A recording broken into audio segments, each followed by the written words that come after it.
Morning, everybody. Thanks for being with us here this morning. Kevin is with Kelly. They're down in Florida for Van's graduation. So they'll be gone this week and next.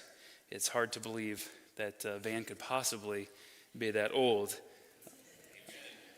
given the fact that none of us have aged. But this morning, I just want to talk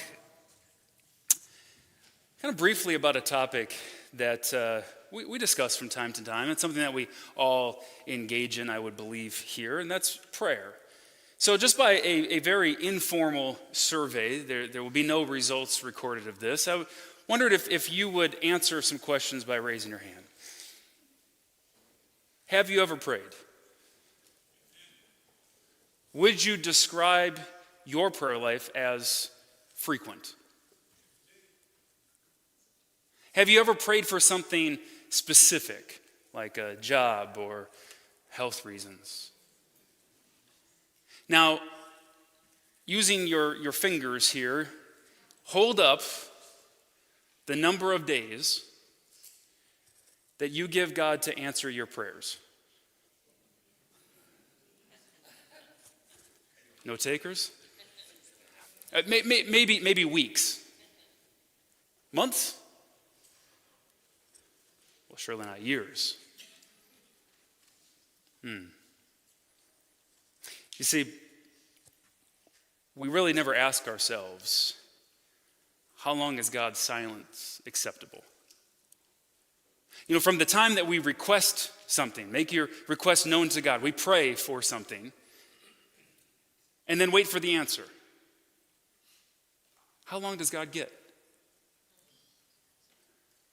How long is it acceptable for God to be silent to your requests? Now think about this as an interaction with other people in your life. Just within your family. If you call somebody, even within the same room, and ask them for something, how long do they get?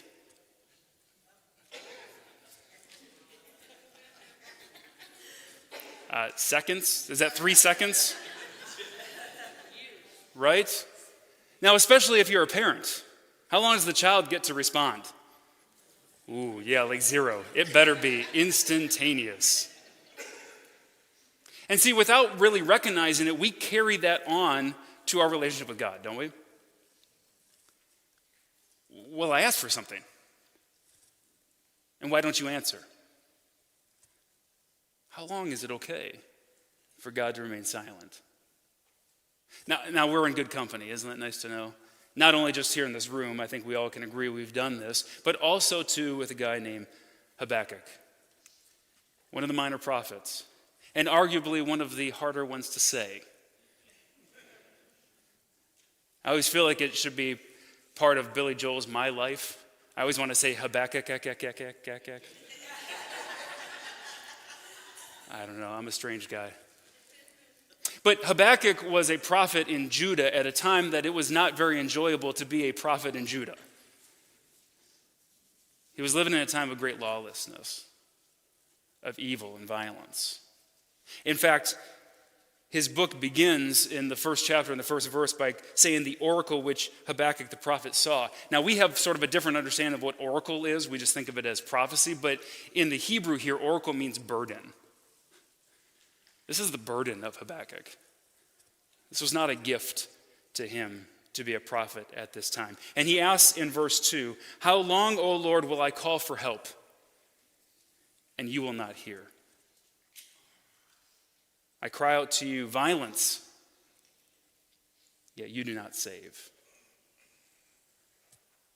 Habakkuk verbalizes what many of us have felt. God, why are you not listening? Or worse, why are you not there? We reach some point of impatience where we take God's silence to be a lack of understanding. a lack of love, a lack of care. And that is the real danger when we question ourselves and ask whether this silence is acceptable of any length. Because when God's timeline doesn't meet mine, a whole host of bad things can happen for me. Now, this morning, I want to make sure that we recognize our focus is very narrow. We're not here to discuss why God is silent. And he tells us very clearly in Isaiah 55 that we're not on the same page with him. His thoughts and his ways are not ours. So we're not here to determine the cause for the silence, but to ask the question, what do we do in the silence? What do we do when God doesn't answer? Something that you may or may not know about Holly and I, but we really like British television shows. Comedies, dramas, there's something about the Brits that we just connect with. And if you've watched any number of shows from British television or even movies, you will probably hear a phrase that comes up numerous times whenever anybody is traveling through their subway system or their underground. Please mind the gap. Have you heard that? Now, I have a general understanding of what that was, but when we traveled to London, I found a great new appreciation for that phrase.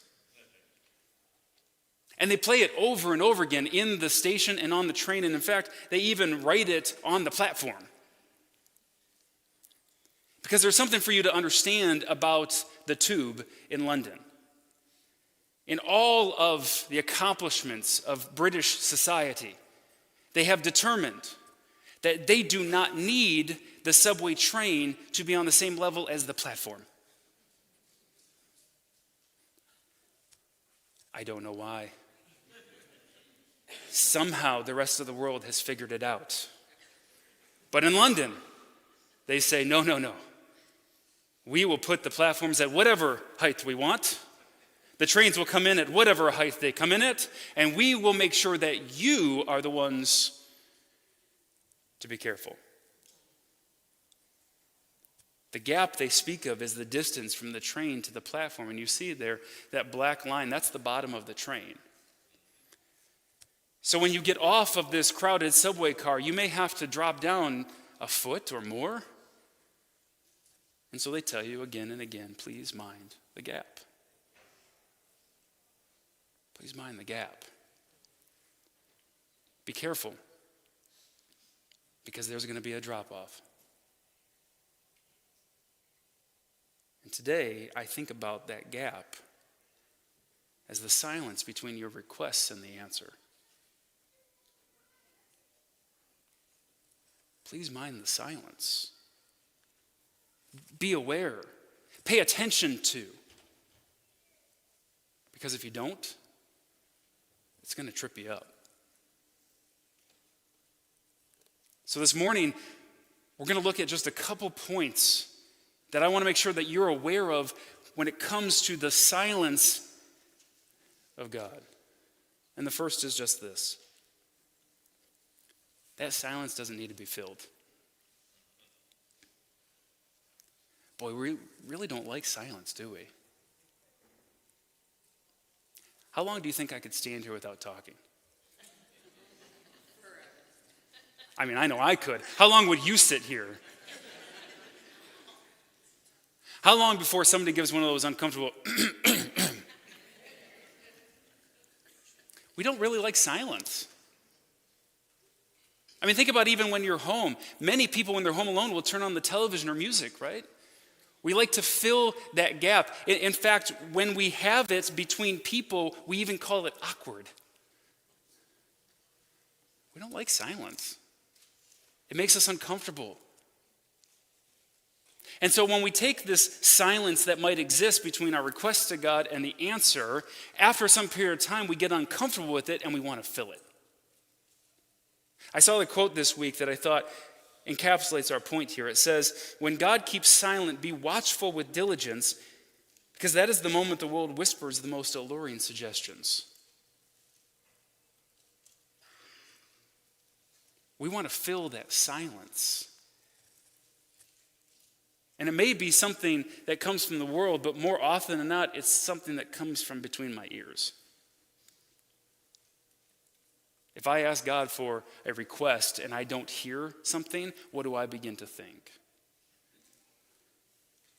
What do I begin to fill the silence with? You see, this is when we start to question God. Do you care? Are you there? We want to fill the silence with something. But watch the danger in that. So when God comes to Abraham and says, you're going to be the father of many nations, do you know how long it was before Isaac was born? 25 years.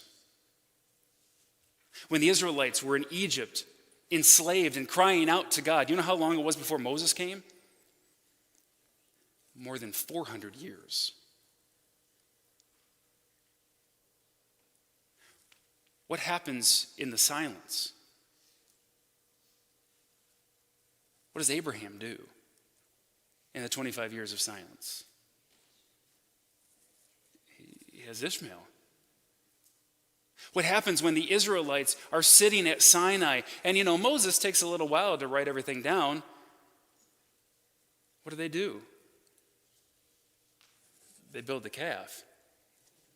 You see, our nature as humans are to fill that silence. In science, they say that nature abhors a vacuum, meaning that if empty space exists, we like to fill it.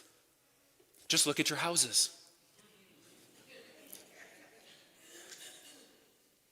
Go dig a hole at the beach. How long before water fills that hole? When silence exists, when we ask God for something and he takes his time in our eyes to answer that something, what do we fill that silence with? Nothing that's good. And it's exactly the opposite of what God tells to us. Look at Lamentation chapter 3. The Lord is good to those who wait for him. To the person who seeks him, it is good that he waits silently for the salvation of the Lord. It is good for a man that he should bear the yoke in his youth. Let him sit alone and be silent.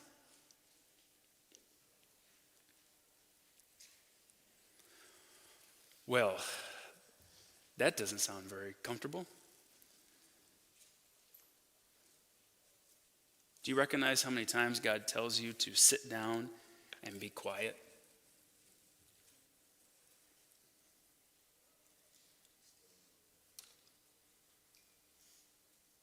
Is that in our nature? It's not in mine. Sit down and be quiet. Let the silence exist. You don't have to fill it. Waiting for the Lord, in fact, causes us to gain strength. A famous verse in Isaiah 40:31.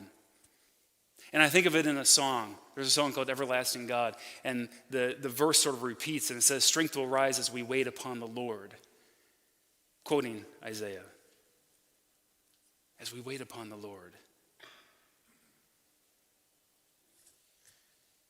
Now, this seems so contrary to my little human brain. Because how can I grow stronger by doing nothing? That doesn't make sense. Physically, biologically, this is the body you get by doing nothing. If I want to have the strength of all of those people I see online or on the television shows lifting things above their heads, I need to do something, don't I?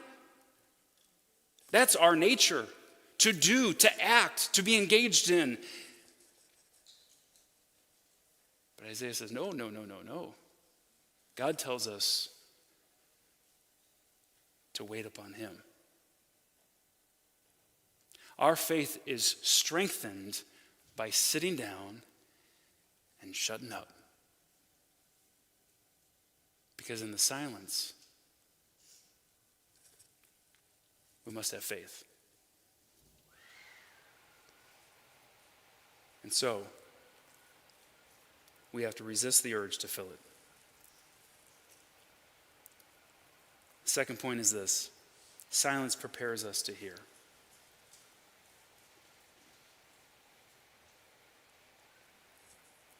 I've been here in an official capacity for 17 years now. And working with kids and teens and the youth have taught me some important lessons. And especially when we're working on LTC, a month or so ago, we watched the drama. And years ago, we had multiple dramas. We had a younger one, older one, but the principle was pretty universal, that when we get any number of kids together, it gets more chaotic. Have you seen this? It's quite the phenomenon. It's rare. You may have never seen it happen before. But what would often happen is I need those kids to focus on what we're doing, and they would be engaged in all of their things. And when I was younger, I would try to outshout them. I mean, if they're being loud, it just stands to reason that I should be louder than them. I mean, after all, I was bigger than most of them. But as I got more mature, I found a new tool. And I found that if I didn't say anything at all, that if I sat quietly, not talking, well, nothing scared them more.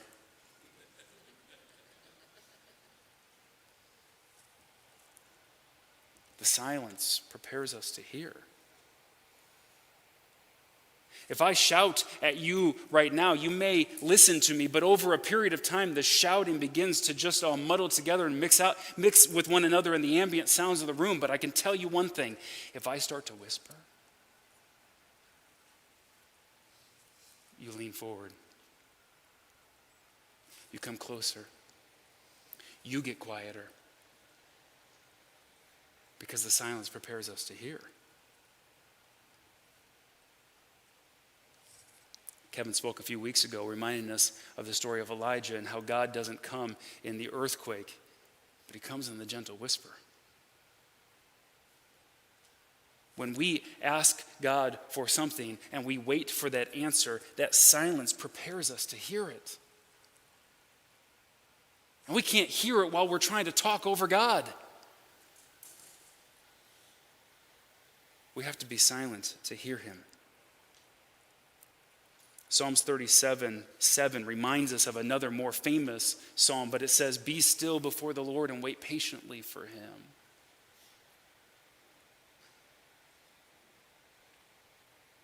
Have you allowed yourself to be silent in the silence? I'm afraid we don't do that. I think more often than not, we are impatient, petulant children, sitting in the back seat of the car yelling, "God, are we there yet? Are we there yet? Are we there yet? Are we there yet?"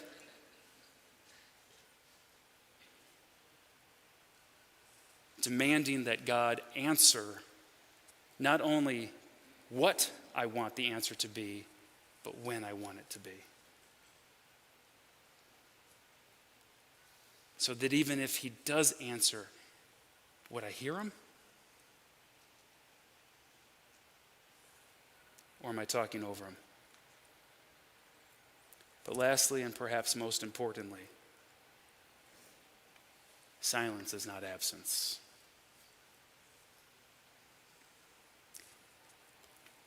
God's not absent when he doesn't answer you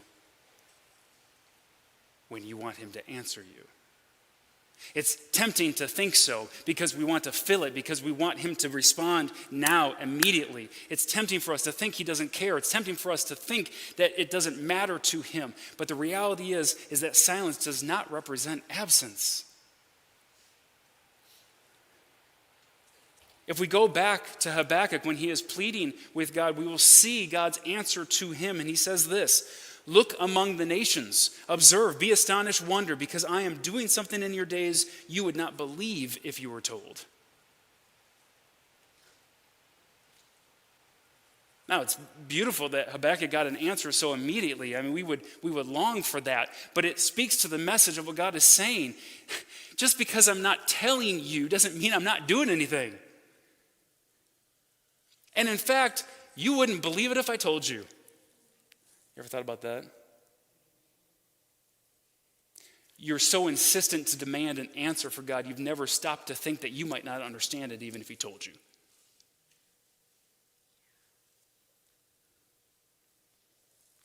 Because guesses are that God would not do it the way you would do it. Here in Habakkuk's day, God was not going to do it the way that Habakkuk wanted. He tells him that he's going to send the Babylonians to bring the justice to Israel. It's not the answer Habakkuk was looking for. But it was the plan that God had to bring the justice to his people. The justice that Habakkuk was demanding, the justice he was pleading for. And God says, you're not going to like the answer. Because I'm at work in a way that you can't understand. Perhaps we need to recognize that God is working in the silence. And not be so quick to believe that silence means he doesn't care for you. Do you recognize how ridiculous that is? I mean, I get it in the moment you don't. I get how that's the natural response. I understand it. I sympathize with you because I'm there in the same boat. But do you recognize how ridiculous that sounds? Well, God can tell you for himself. Isaiah 49. Zion says, the Lord has forsaken me. The Lord has forgotten me. Can a woman forget her nursing child and have no compassion on the son of her womb? And even if these may forget, I mean, you've all forgotten your child, right? But I won't forget you. I've inscribed you on the palms of my hands. Do you get how ridiculous it is to think that just because God does not deliver an answer on your doorstep all tied up with string, that then he doesn't care about you? When he says, I wrote your name right here. It's right on my hands. It's what I see. It's what I think about. It's the love that I have for you. And we, just because God takes his time, think, well, he doesn't care for me anymore.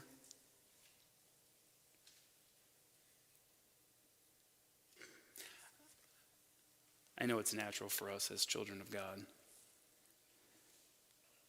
because we see it in the children that we have here. How impatient are your kids? When's dinner? I'm hungry. Do you know when dinner's going to be? Do you know that you're going to feed your child that night? Should they know that you're going to feed them that night?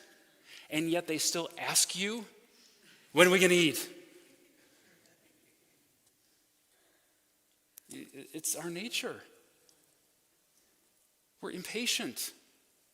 We want to not only know, but we want to know now. And at the very worst, this silence devolves into us believing and convincing ourselves that he doesn't care. Am I making that up, or have you seen it in your lives? Have you seen it in the lives of people around you? Have you seen people believe at one time that God is there for me and pray to him, but time passes enough that they go, well, he doesn't care anymore? Have you seen that? Because it exists.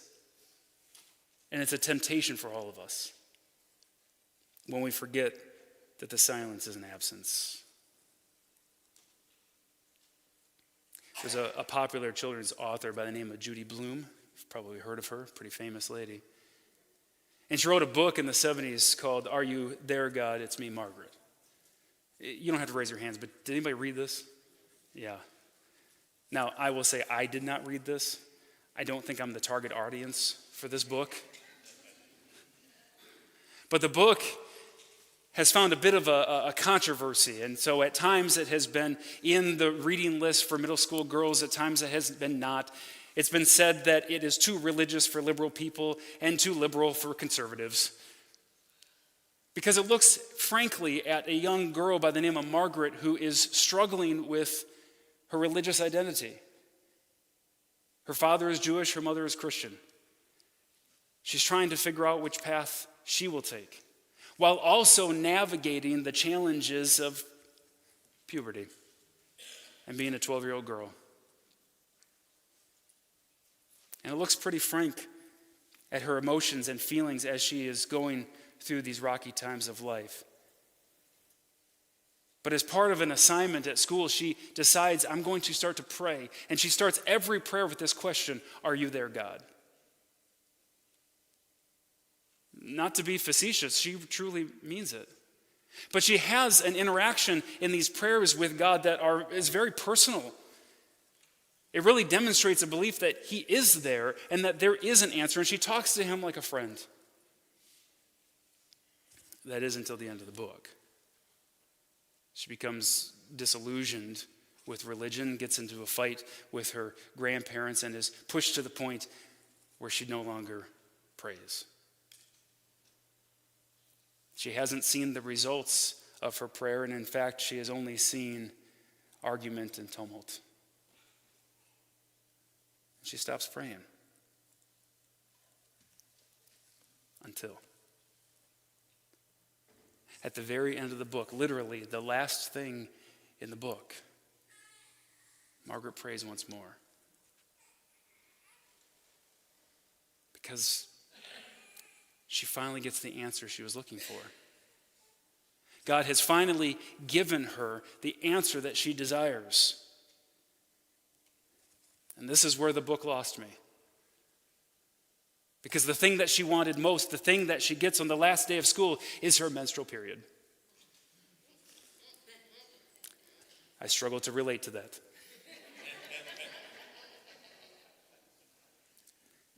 But when her prayer is answered, she says this, are you still there, God?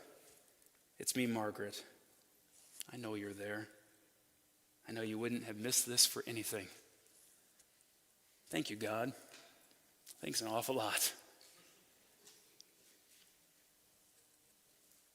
Now, perhaps the subject matter is not one that you can relate with either, but I know that we can all relate to this feeling. That when the silence has ended and the answer comes, and it is what we have been praying for and desiring, there's no better feeling in the world than to get what you have been waiting for, than to reaffirm and recommit the faith that you have, that God is there and that he does care for you. It's so beautiful, isn't it? But how did we get there? How do we endure that silence? Did we mind the gap? Because we can't wait for the answer to be what we ground our faith on. Our faith is strengthened in the silence. But now, just when you feel relief, I ask you, what if God's answer is no?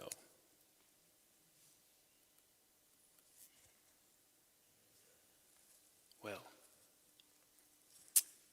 we're going to handle that next week. I know, there's the bell. It's cheap, I know, it's a cheap trick.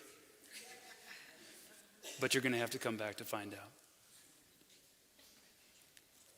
If you're with us this morning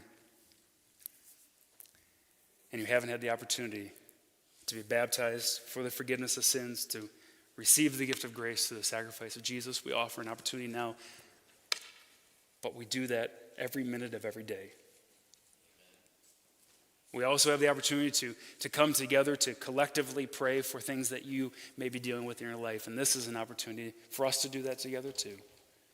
But if there's any need that we can meet, any way that we can help, please come forward as we stand and sing.